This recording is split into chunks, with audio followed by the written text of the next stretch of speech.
గణేశం గణాధిపత్యం అపర్ణాసుత అప్రమేయం వక్రతుండం ఏకదంతం ప్రణమామి విఘ్నేశ్వరం. వినాయక, తన మీద వేరొక నాయకుడు లేనివాడు, తానే సర్వోత్కృష్టమై చాలా గొప్పదైనటువంటి నాయకత్వ పదవిలో ఉన్నటువంటి వాడు. 2 కారణముల చేత వినాయక అనేటటువంటి పేరుతో పిలవబడుతూ మన యొక్క గతిని జన్మరాహిత్యం వైపుకు తీసుకెళ్ళగలిగినటువంటి వాడు కనుక గజముఖుడై ఉంటాడు. గజముఖుడైన వాడికి మూషికము కిందన వాహనంగా ఉంటుంది.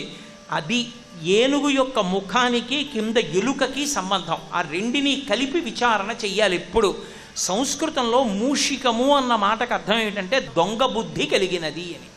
అసలు దాని బుద్ధిలో ఇంకో ఆలోచన ఉండదు, ఎప్పుడూ దొంగతనమే. ఎలుక దేనికి ప్రసిద్ధి అంటే దొంగతనానికి ప్రసిద్ధి. దాని జీవితం మొత్తం మీద దానికి దొరతనం ఉండదు, ఎప్పుడూ దొంగతనమే. ఎక్కడ చేరిందో అక్కడే దొంగతనం చేస్తుంది. సాధారణంగా ఇళ్లల్లో ఉంటుంది, ఇళ్లల్లో ఉండి ఇంటి యజమానికి తెలియకుండా ఎత్తుకుపోతుంది. దొంగ బుద్ధి అని దేనికి పేరంటే అన్నీ భగవంతుడివి. అన్నీ భగవంతుడివైతే నావి నావి అనడమే దొంగ బుద్ధి. ఈ శరీరానికి చర్మము, రక్తము, మాంసము, కొవ్వు, అస్థి, శుక్ల, మేధ అని 7 పదార్థాలు ఉన్నాయి. ఇందులో మహానుభావుడు ఎంత గొప్పగా కప్పాడో చర్మాన్ని. మీరు ఇంత చిన్న మూట కట్టాలి అంటే ఓ జేబురుమాల్లో కట్టచ్చు. అదే జేబురుమాల్లోకి చాలా పదార్థం వేసి బాగా లాగారనుకోండి, చిరిగిపోతుంది. నేను చంటితనంలో ఉన్నప్పుడు చర్మం ఇంతే. నేను పెద్దవాడిని అయిపోయి 6 అడుగుల ఎత్తు వచ్చేసిన తర్వాత కొత్తగా చర్మాన్ని నేను తీసుకొచ్చి ఎవరు అంటించలేదు. ఆ చర్మమే ఎంత పొడుగు పెరుగుతుంటే అంతవరకు సాగుతూ వస్తుంది. అలాగా అదే చర్మం నేను జరని పొందినప్పుడు, వృద్ధాప్యం బాగా పొందేస్తే ముడతలు పడిపోయి కుంచుకుపోతుంది మళ్ళీ. ఇలా చెయ్యగలిగినటువంటి వాడు, ఇవన్నీ ఇచ్చినవాడు పరమేశ్వరుడు. ఓ పంట పండించినవాడు ఆయన, లోపల రక్తాన్ని తిప్పుతున్నవాడు ఆయన, గుండె కొట్టుకునేట్టు చేస్తున్నవాడు ఆయన, మూత్రపిండాలు పనిచేసేటట్టు చేస్తున్నవాడు ఆయన, అవయవాలన్నీ సమానంగా ఉండేటట్టుగా పెరిగేటట్టు చేస్తున్నవాడు ఆయన. అన్నీ ఆయన చేస్తే నేను నాది నేను నాది అంటాం. దొంగ బుద్ధి కాదు. ఇప్పుడు ఎలక ఎక్కడో లేదు, మనం ఎలక. కాబట్టి నేను ఎలకనైతే ఎప్పుడు నేను ధన్యుణ్ణయ్యాను, నింజుడను. దొంగ బుద్ధి ఉన్నవాడు నింజుడు, వాడు నిందింపబడతాడు. కానీ అనింజుడు నిందపడనివాడయ్యాడు. ఎందువల్ల అయ్యాడు? ఒకటే కారణానికి అనింజుడైపోయాడు. ఏమిటా కారణం? ఎంత దొంగ బుద్ధితో ఉండేవాడో ఇప్పుడు అంత ప్రేమైక మూర్తిగా మారిపోయాడు. అంత ప్రేమతో బతుకుతున్నాడు అందరి పట్ల. పూర్వం తను దాచుకునేవాడు దొంగతనంతో. ఇప్పుడు అంటున్నాడు, ఇది మనందరిదీనయా, పరమేశ్వరుడిచ్చింది, తినండని ప్రసాద రూపంలో పంచిపెట్టేస్తున్నాడు. పంచిపెడుతూ అందరిలో భగవంతుణ్ణి చూస్తున్నాడు. అందుకే ఆయనకి శత్రువు అన్న మాట లేదు అసలు. ఆయనకి అందరూ మిత్రులే. ఒకవేళ ఆయనకి కిట్టని పని ఎవడైనా చేస్తే అమాయకత్వంతో చేసిన వాడే తప్ప కావాలని చేసినవాడు కాదు. అది పరిణతి. ఆ పరిణతిని పొందేశాడు. కాబట్టి అనింజుడు ఇప్పుడు అంతటా భగవత్తత్వాన్ని చూస్తున్నాడు. తుల్యనిందా స్తుతిర్మౌని సంతుష్టో ఏనకేనచిత్ అనికేత స్థిరమతి భక్తిమాన్మే ప్రియో నరః. ఇప్పుడు ఆ ఎలక ఎందుకంత పూజనీయమైంది? అది వహించింది, వాహనమైంది. విఘ్నేశ్వరుణ్ణి గుండెల్లో పెట్టుకుంది. ఆ లోపల పెట్టుకోవడాన్ని వహించి ఉన్నాడు అంటారు. అది వాహనమైంది. విఘ్నేశ్వరుణ్ణి ఎక్కించుకు తిరుగుతోంది. విఘ్నేశ్వరుడు దాని మీద ఎక్కలేదు, అది మోసింది. అంటే ఇంతకుముందు నేను దాచుకోవాలనుకున్నప్పుడు నిందింపబడిన వాణ్ణి, చిన్నవాణ్ణి. 10 మందికి పెట్టడం వచ్చిన నాడు త్యాగేనైకే అమృతత్వమానసహో, త్యాగము చేత అమృతత్వాన్ని పొంది మేరుపర్వతం అంతా ఎదిగిపోయాడు. ఇప్పుడు అనింజుడయ్యాడు. నింద కలిగినటువంటి వాణ్ణి, నిందతో బతుకుతున్న వాణ్ణి అనింజుడిగా మార్చగలిగిన వాడెవరంటే గజముఖం ఉన్నవాడు.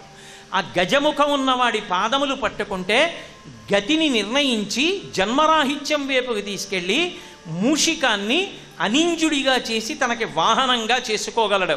లేదా వాహనంగా నిలబడగలిగినటువంటి శక్తిని కటాక్షించగలడు. ఇది చెప్పడానికి కంఠాదు పరివారణం. కంఠము మీద ఏనుగు యొక్క ముఖమున్నవాడు కాదు. పొద్దున్నే నిద్ర లేచి ఒక్కసారి చూస్తే చాలు లక్ష్మీ కటాక్షం. ఏనుగు ముఖం లక్ష్మీస్థానం. అందుకని ఏనుగు ముఖం వంక చూస్తే చాలు లక్ష్మి లభిస్తుంది. కాబట్టి లక్ష్మీప్రదమైనటువంటి ముఖమున్నవాడు కాదు. అసలు లోకంలో అన్ని ముఖాలలోకి మంచి ముఖం ఏది అంటే సభ్యత సంస్కారం ఉన్న ముఖము. ఏనుగు అదొక్కటే ఒక పని చేస్తుంది. మీరు చూడండి, నోటికి అడ్డంగా దానికి తొండ ఉంటుంది, తొండమే దానికి చెయ్యి. ఆ చేతిని అడ్డం పెట్టుకుంటుంది, అంటే ఎప్పుడు నోటికి అడ్డం పెట్టుకుంటుంది. అది ద్వైపం. అది లోపలికి పుచ్చుకోవాలంటే రెండంచెల్లో పుచ్చుకుంటుంది. మనుష్యుడవా లోకంలో ఉత్కృష్టమైన ప్రాణి అని నిర్ణయం చెయ్యాలంటే ఎలా నిర్ణయం చేస్తారు అంటే వేదం నిర్వచనం చెప్పింది. 2 అంచెల మీద తినే ప్రాణులు ఏవున్నాయో అవన్నీ ఉత్కృష్ట ప్రాణులని గుర్తు. ఏనుగు, కోతి, మనుష్యుడు ఇవి ఒక్క ఉదుటున తినవు. కుక్కుందనుకోండి పరిగెత్తుకెళ్ళి నోటితో కరుచుకు తింటుంది. కోతి ఉందనుకోండి చేత్తో తీసి నోట్లో పెట్టుకుంటుంది, 2 అంచెల్లో తింటుంది. ఏనుగు ఉందనుకోండి తొండంతో పుచ్చుకుని నోట్లో పెట్టుకుంటుంది. మనుష్యుడు చేత్తో పుచ్చుకుని నోట్లో పెట్టుకుంటాడు, ద్వైపం అంటారు.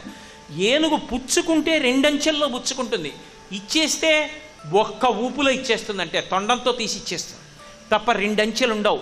పుచ్చుకుంటే ఆలోచన, ఇచ్చే ముందు ఆలోచన ఉండదు, ఇచ్చేస్తుంది. అందుకని గజముఖము ఉత్కృష్టమైనటువంటి ముఖము కాదు. ఏనుగు ముఖం ఎందుకు గొప్ప ముఖమైందంటే ఏనుగు ముఖంలోనే చెవులు ఉంటాయి. ఆ చెవులు గజతాళం అంటారు. ఏనుగు చెవులు అంతలా ఊపుతుంది.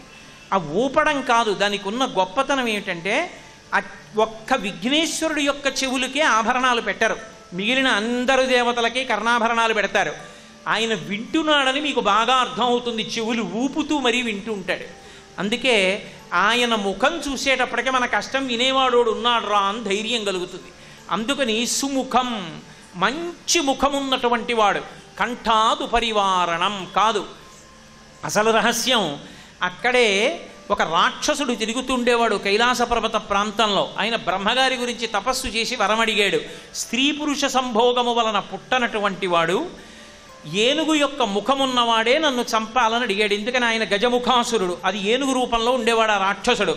అందుకని ఏనుగు ముఖం ఉన్నవాడి చేతిలో అయితే చచ్చిపోతాను, ఆ వచ్చినటువంటి వాడు స్త్రీ పురుష సంభోగం వల్ల పుట్టినవాడు కాకూడదన్నాడు.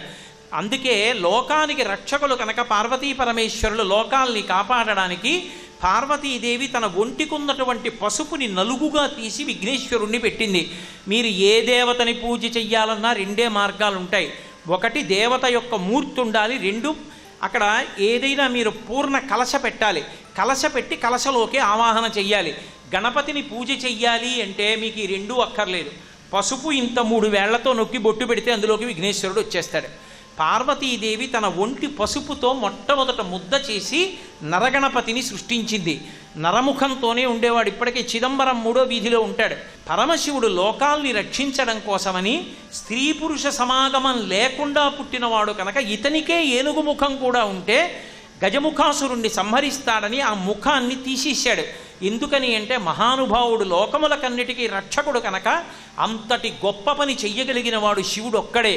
త్రిశూలంతో కొడుకు తల తీసి ఉత్తరాభిముఖంగా తలపెట్టి ఏనుగు నిద్రపోకూడదు కనుక, అలా నిద్రపోతున్నటువంటి ఏనుగు ఎక్కడుంటుందో అక్కడ అమంగళం కనుక కైలాస పర్వతం కింద ఉత్తరాభిముఖంగా తలపెట్టుకుని నిద్రపోతున్నటువంటి ఏనుగు యొక్క శిరస్సు ఖండించి తెచ్చి ఆ ఏనుగుని ఈ పిల్లవాడి తలకి అమర్చాడు. అలా అమర్చడం ఆ రోజుల్లో ఉందా అండి అంటారేమో. ప్రథమో దైవ్యోభిషకో అని ఎదుర్వేదం. లోకంలో వైద్యులందరికీ మొదటి వైద్యుడెవరు అంటే పరమేశ్వరుడే.